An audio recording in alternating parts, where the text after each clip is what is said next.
आइए बच्चों, आज फिर एक नए दिन की एक नई प्रेरक कहानी सुनते हैं। आज हम कक्षा 5वीं में हिंदी पाठ्यपुस्तक की पाठ 3 संभव की भूल, जो कि एक प्रेरक कहानी है, उसका अध्ययन करेंगे। तो बच्चों, आज हम इस पाठ की शुरुआत फ्लो चार्ट के द्वारा करते हैं। इस पाठ में कुछ नए शब्द, विलोम शब्द, वचन और सर्वनाम का प्रयोग हुआ है। वचन के दो भेद होते हैं, एक वचन और बहुवचन। एक वचन संज्ञा का वह रूप जो एक होने का बोध कराता है, उसे एक वचन कहते हैं, जैसे मक्खी, शीशी, दवाई आदि। बहुवचन संज्ञा का वह रूप जो अनेक होने का बोध कराता है, उसे बहुवचन कहते हैं, जैसे मक्खियाँ, शीशियाँ, दवाइयाँ आदि। सर्वनाम संज्ञा के स्थान पर प्रयोग होने वाले शब्द को सर्वनाम कहलाते हैं, जैसे कि मैं, आप, हम आदि। तो बच्चों, अब हम कहानी की शुरुआत करते हैं। नेहा और संभव जुड़वा भाई बहन थे। दोनों एक ही विद्यालय में और एक ही कक्षा में पढ़ते थे। दोनों ही पढ़ाई लिखाई और बड़ों की सेवा करने में आगे रहते थे। परंतु संभव में एक कमी थी, वह जिद्दी था। उसे बाहर के खाने पीने की चीज़ों का बहुत शौक था।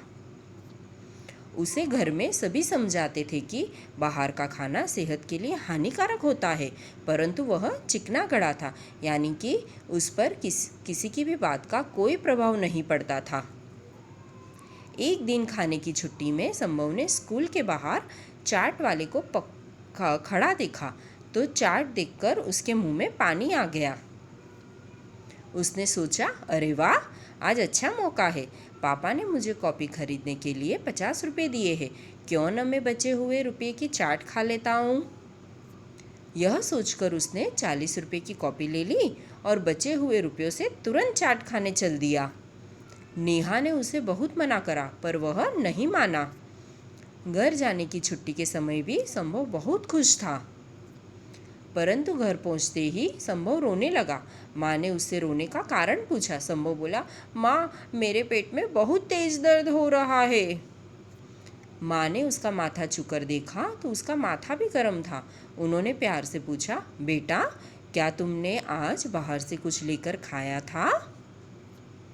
नेहा तुरंत बोली, हाँ माँ, आज इसने खाने की छुट्टी में स्कूल के बाहर चाट वाले से चाट लेकर खाई थी। मैंने उसे बहुत समझाया कि उस चाट वाले का सामान खुला रहता है और उस पर मक्खियाँ भिनभिनाती है। यह स्वास्थ्य के लिए ठीक नहीं है, पर इसने मेरी बात नहीं सुनी। माँ ने कहा, बेटा, नेहा बिल्कुल ठीक कह रही है। तुमने देखा ना उस चाट खाने का परिणाम। चलो अब आराम करो, मैं दवाई मंगवाती हूँ। माँ ने नेहा को पैसे देकर दवाई लाने के लिए कहा। नेहा दवाई ले आई। माँ ने जब संभव को दवाई देने लगी तो उन्होंने देखा, अरे क्या, ये दवाई की तो आखिरी तारीख निकल चुकी है। उन्होंने नेहा से कहा, बेटी, यह दवाई खराब है, इसे वापस करके दूसरी दवाई ले आओ। नेहा बोली, पर माँ, यह शीशी तो खुल चुकी है, अब दुकानदार इसे वापस नहीं लेगा। माँ ने नेहा को समझाया कि नहीं बेटी, यह दवाई से संभव की तबीयत और ज़्यादा खराब हो सकती है, और फिर यह तो हमारा अधिकार है, हमें अपने अधिकारों के लिए अवश्य बोलना चाहिए। माँ ने कहा, हर वर्ष 15 मार्च को विश्व उपभोक्ता दिवस मनाया जाता है। सन 1986 में सरकार ने उपभोक्ता संरक्षण अधिनियम नामक एक कानून भी पास किया था। नेहा बोली, हाँ माँ, आप बिल्कुल ठीक कह रही है, हमें यह दवाई अवश्य ही वापस कर देनी चाहिए। माँ ने कहा, चलो मैं तुम्हारे साथ चलती हूँ। दोनों दवाई लेकर दुकानदार के पास पहुँचे। नेहा की माँ ने कहा, भैया, इस दवाई की तो आखिरी तारीख निकल चुकी है, आप इसे वापस ले ले और दूसरी दवाई दे दे। दुकानदार बोला, यह शीशी तो खुल चुकी है, मैं इसे वापस नहीं ले सकता।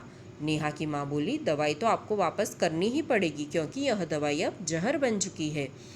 दुकानदार अकड़ कर बोला, यह दवाई मैंने नहीं बनाई है, इसकी जिम्मेदारी कंपनी की है, मैं भला जहर क्यों बेचूंगा? पर दवाई तो आप बेच रहे हैं, कंपनी नहीं, हम आपकी शिकायत कर देंगे, माँ ने गुस्से से कहा। अब दुकानदार घबरा गया। वह गिड़गिड़ाकर बोला, बहन जी, मुझे माफ़ कर दीजिए, अब यह गलती कभी नहीं करूँगा। माँ बोली, ठीक है, पर आप आज ही सुनिश्चित कर ले कि अब से गलत दवाई नहीं बेचेंगे और कल ही उपभोक्ता के अधिकारों का बोर्ड लगवाइए ताकि सभी लोग जागरूक हो सके। इसके बाद नेहा और उसकी माँ दूसरी दवाई लेकर घर आई और संभव को दवाई दी। कुछ ही देर में दवाई लेने से संभव को आराम मिल गया। अब उसे अपनी गलती का एहसास हो चुका था। तो बच्चों बताओ, आपको इस कहानी से क्या शिक्षा मिली?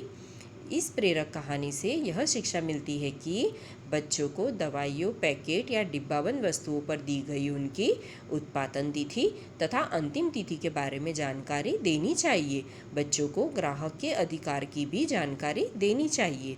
इस कहानी में कुछ नए शब्दों का भी प्रयोग हुआ है, जैसे कि जुड़वा यानी कि एक साथ जन्मे बच्चे, विश्वास यानी कि भरोसा, शौक यानी कि रुचि, परिणाम यानी कि नतीजा, फल, अधिकार यानी कि प्रभुत्व, हक, संरक्षण यानी कि रक्षा करना, अधिनियम यानी कि कानूनी नियम, जागृत यानी कि सावधान, सचेत। तो बच्चों, मैं आशा करती हूँ कि ये कहानी आपको अच्छी लगी होगी। धन्यवाद।